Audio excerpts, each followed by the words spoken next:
Good morning plus 2। आज का आपका टॉपिक हम कंटिन्यू करने वाले हैं। जो हमने कूलम्स लॉ किया था उसमें हमने एप्सिलॉन नॉट किया था, जिसको हम बोलते हैं एब्सोल्यूट परमिटिविटी।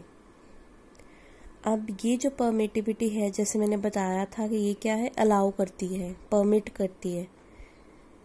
ये जो परमिटिविटी है, एब्सोल्यूट परमिटिविटी है, ये किसके इक्वल आती है, इसके एक पर्टिकुलर वैल्यू है, वो कैसे निकालते हैं हम।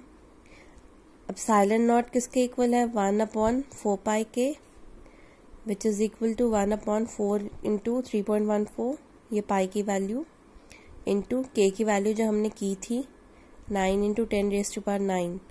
ये वैल्यूज फिट करके, इन्हें सॉल्व करके हमारे पास ये वैल्यू आती है। This is the value of epsilon not. अब इसका डायमेंशनल फॉर्मूला निकालना है।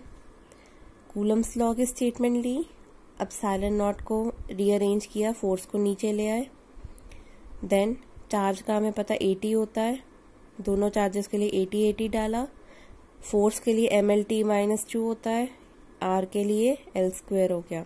4 पाई तो कांस्टेंट है, उसके लिए तो डायमेंशंस आएंगी नहीं। इसको जब अरेंज किया और सॉल्व किया तो हमारे पास ये आई dimension m-1, L-3, t⁻⁴ and a⁻²। Next हमारा जो टॉपिक है that is Coulomb's law in vector form.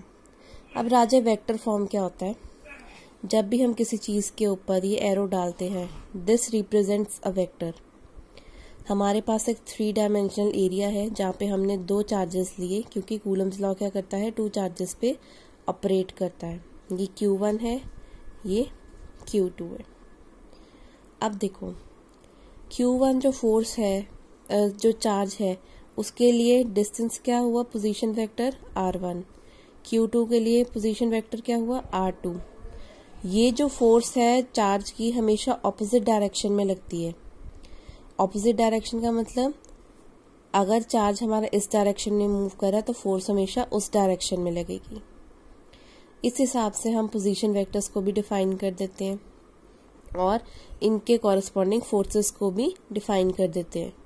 अब यहाँ पे फोर्स F21 का मतलब क्या हुआ कि जो फर्स्ट पार्टिकल है, फर्स्ट चार्ज है, उसने कितनी फोर्स लगाई है सेकंड वाले चार्ज पे।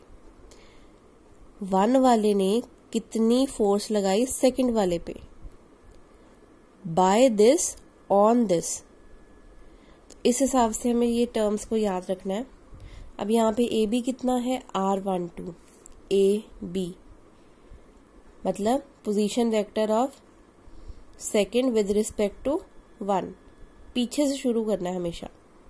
सो R2 माइनस R1, क्योंकि इस चीज के ऊपर इसका क्या इफेक्ट आएगा वो होता है। तो जिसके ऊपर लगती है, ताकतवर इंसान के ऊपर जोर लगाने वाला दूसरा बंदा हमेशा कम होगा। तो ताकतवर कौन हुआ, जो सबसे पीछे हुआ। तो R2 माइनस R1। ऐसे ही BA के लिए क्या आ गया, R21 which is equal to R1 minus R2। इसके लिए अब हमने पोजीशन वेक्टर को स्पेसिफाई किया, तो हमारे पास क्या आया, F12 को अगर रिप्रेजेंट करना है 1/4 pi epsilon not Q1 Q2 upon, अब यहाँ पे जो पोजीशन वेक्टर आएगा, क्योंकि मैंने बताया फोर्स क्या होता है, हमेशा पोजीशन वेक्टर के ऑपोजिट डायरेक्शन में। इधर 1 2 था तो इधर क्या हो गया, 2 1, 2 1 की स्क्वायर, क्योंकि हमने यूनिट वेक्टर के उसमें लिखना है। यूनिट वेक्टर क्या होता है, जिसमें कैप आती है, तो इसके साथ हमने यूनिट वेक्टर लगा दिया R21। नीचे मैंने रीजन लिखा है, because force is always exerted in opposite direction. अब हमें पता है कि यूनिट वेक्टर जो हमने +1 में भी किया था, R21 है अगर, तो ये किसके इक्वल होता है, इसका जो वेक्टर फॉर्म है अपॉन इसका जो मैग्नीट्यूड है। इसी चीज को हमने इस इक्वेशन में यूटिलाइज किया। हमारे पास क्या आया, जो R21 थी, इसके मैग्नीट्यूड की स्क्वायर तो थी, मल्टीप्लाइड बाय R21 की जो ये वाली जगह पर, इसकी ये वाली वैल्यू हमने यहाँ पे फिट इन कर दी। ऐसे ही 2 1 के लिए किया, यहाँ पे क्या आ गया, 1 2 1 2। इसकी ये पोजीशन वेक्टर यहाँ पे फिट की यूनिट वेक्टर की जगह पर, और हमने ये नोट किया है कि जो हमेशा F12 होगा वो -2 1 के इक्वल होगा। क्योंकि कूलम्स लॉ जो है वो हमेशा ओबे करता है न्यूटन के थर्ड लॉ को। Means every action has equal and opposite reaction. It means एक फोर्स अगर इस डायरेक्शन में लग रही है तो दूसरी हमेशा ऑपोजिट डायरेक्शन में ही लगेगी, सेम डायरेक्शन में नहीं लगेगी। Next is unit of charge. SI unit में क्या है? कूलम्स। सीजीएस में क्या है? इलेक्ट्रोस्टैटिक यूनिट ईएसयू और stat coulomb. Your next topic is principle of superposition. इसको हम बोलते हैं फोर्स बिटवीन मल्टीपल चार्जेस। इसकी ये स्टेटमेंट दी गई है, बट इसको समझने के लिए मैं आपको ऐसे बता दूं कि ये एक मंदिर है, यहाँ पे इस बाउंड्री पे एक मंदिर है, ये एरिया है उस मंदिर का, ये लोग खड़े हैं मंदिर के लाइंस में कि हमने मंदिर के लिए अंदर जाना है। अब राजे एक चीज देखनी है, जब मंदिर में एक स्पेसिफिक बंदा खड़ा होता है और पीछे बहुत सारे लोग खड़े होते हैं, तो क्या होता है, वो सारे लोगों का इकट्ठे का जो जोर लगता है वो इस बंदे पे लगेगा, एक बंदे के ऊपर। ये ऐसे तो नहीं कि एक एक बंदा अलग अलग आकर दूसरे बंदे को पुश करता है, नहीं ना। लाइन में क्या होता है, सब एक दूसरे को धक्का मारते हैं, तो इकट्ठा जो है वो किसी एक बंदे के ऊपर फोर्स लग जाता है। ऐसे ही सुपरपोजिशन का मतलब है। इसका मतलब क्या है कि हमारे पास एक टेस्ट चार्ज है जो ये मंदिर की लाइन में खड़ा है, इसके ऊपर जो फोर्स लगेगा वो इन अलग अलग चार्जेस का नहीं लगेगा, बल्कि इन सब के इकट्ठे का इसके ऊपर फोर्स लगेगा। आई रिपीट, मंदिर में लोग खड़े हैं, एक इंसान जो अंदर जाने वाला है उसको पीछे से लाइन वाले धक्का मारते हैं, तो लाइन के अलग अलग इंसान का धक्का नहीं लगता उस पे, इकट्ठों का जो धक्का लगता है वो उस बंदे पे लगता है।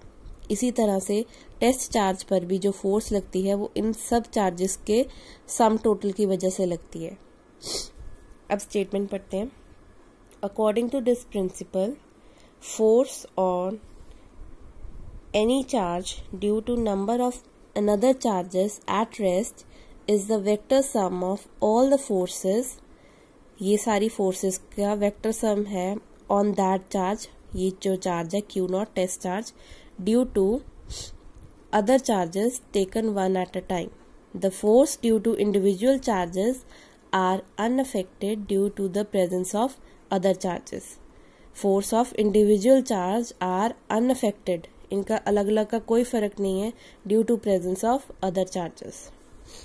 सो हमने सुपरपोजिशन का जो स्टेटमेंट है वो लगाई कि जो क्यू नॉट चार्ज के ऊपर फोर्स आई है वो किसके इक्वल आएगी, 0, 1, 0, 2, जो टेस्ट चार्ज के ऊपर फोर्स 1 फोर्स 2 की वजह से पड़ रही है, इन सब की वजह से। और F01 का मतलब क्या है, by 1 on q not at 0।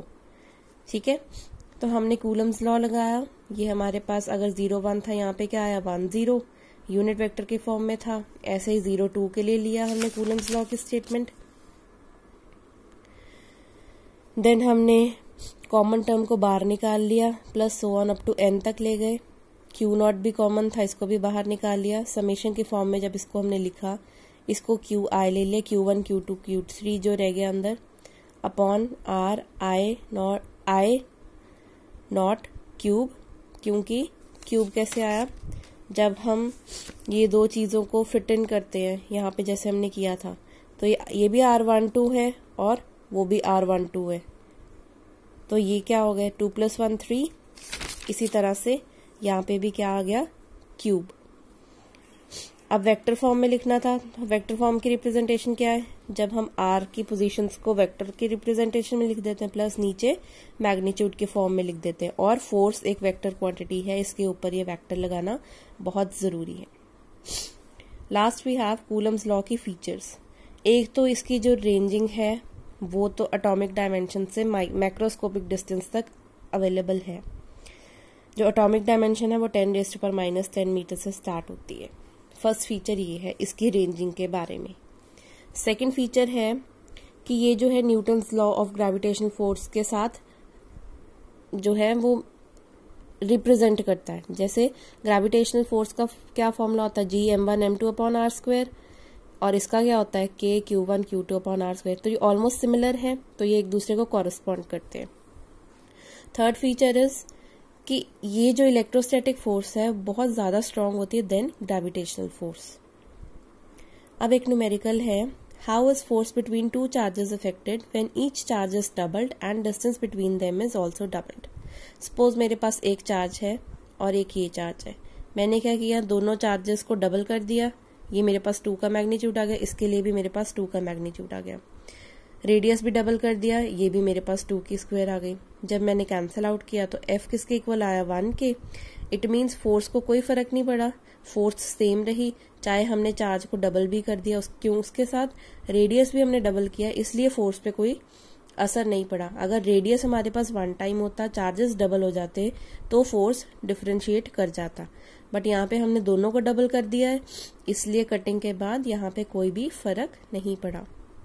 इसके साथ कल हम लास्ट टॉपिक जो ए पार्ट का है चार्ज डिस्ट्रीब्यूशन वो करेंगे और कुछ क्वेश्चंस करेंगे। Thank you.